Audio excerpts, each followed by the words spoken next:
Abonnez-vous et cliquez aussi sur la petite cloche de notification pour ne rien rater de nos prochaines vidéos. N'oubliez pas de partager aussi la vidéo et de la liker.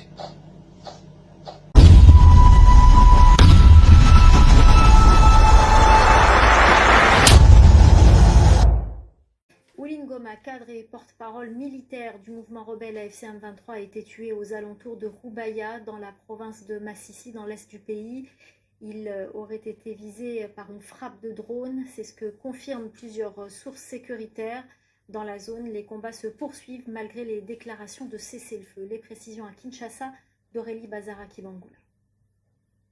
Selon plusieurs sources sécuritaires, Willy Ngoma, porte-parole militaire de l'AFC M23, a été tué dans une frappe de drone. Alors à ce stade, il est difficile d'avoir plus de précision. Ni l'AFC M23 ni les autorités congolaises n'ont encore communiqué. Alors d'après nos sources, c'est dans la nuit de lundi à mardi que Willy Ngoma a été tué aux alentours de Roubaïa. Plusieurs autres rebelles ont été blessés.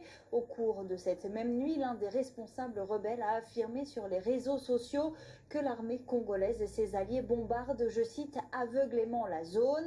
Alors depuis plusieurs jours, les combats sont intenses vers Roubaïa, une cité contrôlée par les rebelles. C'est une zone stratégique et riche en minerais. La rébellion y tire une importante manne financière. 15% du coltan mondial utilisé par exemple pour la fabrication des téléphones portables provient des mines de Roubaïa. Willy Ngoma était l'un des visages les plus connus de l'AFC M23. Il a été sanctionné par l'Union européenne puis par les États-Unis qui l'accusent de violations graves des droits humains. Abonnez-vous et cliquez aussi sur la petite cloche de notification pour ne rien rater de nos prochaines vidéos. N'oubliez pas de partager aussi la vidéo et de la liker.